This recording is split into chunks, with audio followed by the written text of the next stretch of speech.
വെഞ്ഞാറമൂട് കൂട്ടക്കൊലപാതകത്തിന് പിന്നിൽ കുടുംബത്തിൻ്റെ സാമ്പത്തിക ബാധ്യത തന്നെയെന്ന് ഉറപ്പിക്കുകയാണ് റൂറൽ SP KS സുദർശൻ. കടക്കാർ നിരന്തരം ഈ കുടുംബത്തെ പണം തിരികെ ചോദിച്ചുകൊണ്ട് ശല്യപ്പെടുത്തിയിരുന്നു. ഇതേ തുടർന്ന് ഏറെ നാളായി കൂട്ട ആത്മഹത്യ ചെയ്യാൻ കുടുംബം ആലോചിച്ചിരുന്നുവെന്നും അദ്ദേഹം പറഞ്ഞു.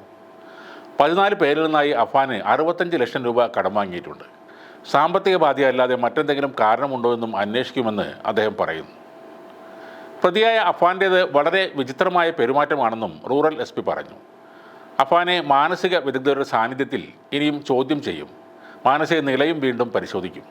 താൻ മരിച്ചാൽ ഒറ്റയ്ക്കാവുമെന്ന് കരുതിയാണ് ഫർസാനയെ അഫാൻ കൊലപ്പെടുത്തിയതെന്നാണ് പറയുന്നത്. ഫർസാനയോട് ദേഷ്യമൊന്നും ഇല്ലായിരുന്നുവെന്നും കൂട്ട ആത്മഹത്യയുടെ കാര്യം അഫാൻ ഫർസാനയോട് പറഞ്ഞിട്ടില്ലെന്നുമാണ് പോലീസ് കണ്ടെത്തിയത്.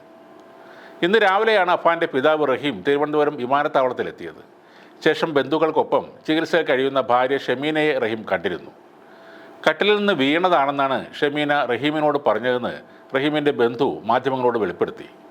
ഇളയമകൻ അഫ്സാനെ കാണണമെന്ന് ഷമീന ഇപ്പോഴും ആവശ്യപ്പെടുന്നുണ്ട്. കൂട്ടത്തിൽ അഫാനെയും ഷമീന അന്വേഷിച്ചിരുന്നു. ഷമീനയുടെ ആരോഗ്യനിലയിൽ പുരോഗതി ഉണ്ടെന്നാണ് ബന്ധുക്കൾ പറയുന്നത്. നാട്ടിൽ 14 പേരിൽ നിന്നും അഫാൻ കടം വാങ്ങിച്ചിട്ടുണ്ട്. വീട് വിറ്റ് കടം വീട്ടാനും അഫാൻ ശ്രമിച്ചിരുന്നു. ഷമീനയും അഫാനും ഒരുമിച്ചായിരുന്നു പണം കൈകാര്യം ചെയ്തിരുന്നത്. കടക്കാർ പണം ചോദിച്ച് പരിഹസിച്ചതും ഈ അതിക്രമത്തിന് കാരണമായെന്നാണ് പോലീസ് പറയുന്നത്. 24 മണിക്കൂറും 2 പോലീസുകാരുടെ സുരക്ഷയിലാണ് ആശുപത്രിയിൽ ഇപ്പോൾ അഫാൻ കഴിയുന്നത്. ഒരു കൈയിൽ വിലങ്ങിട്ടും കാലുകളിൽ തുണി കൊണ്ട് കെട്ടിയുമായിരുന്നു ആദ്യ ദിവസങ്ങളിലെ ചികിത്സ നടത്തിയത്. കഴിഞ്ഞ ദിവസം കാലുകളിലെ കെട്ട് അഴിച്ചു മാറ്റി. ഒരു കൈ കട്ടിലിൽ വിലങ്ങിട്ട് ബന്ധിപ്പിച്ചിട്ടുണ്ട്. പ്രാഥമിക ആവശ്യങ്ങൾക്കായി മാത്രം ഇത് അഴിച്ചു മാറ്റും. കൊല നടത്തിയ കാര്യങ്ങൾ ഒരു ഭാവഭേദവുമില്ലാതെ അഫാൻ വിവരിച്ചെന്നാണ് പോലീസ് പറയുന്നത്. 2 ദിവസം കൂടി ഇയാൾ ആശുപത്രിയിൽ നിരീക്ഷണത്തിൽ തന്നെ തുടരും. അടുത്ത ദിവസം നടത്തുന്ന രക്തപരിശോധനയിലും കരളിൻ്റെ പ്രവർത്തനത്തിലും കുഴപ്പങ്ങൾ കണ്ടെത്തിയില്ലെങ്കിൽ ഡിസ്ചാർജ് ചെയ്യാനാണ് തീരുമാനം. അതിനു പിന്നാലെ മാനസികാരോഗ്യ വിദഗ്ധനും അഫാനെ പരിശോധിക്കും.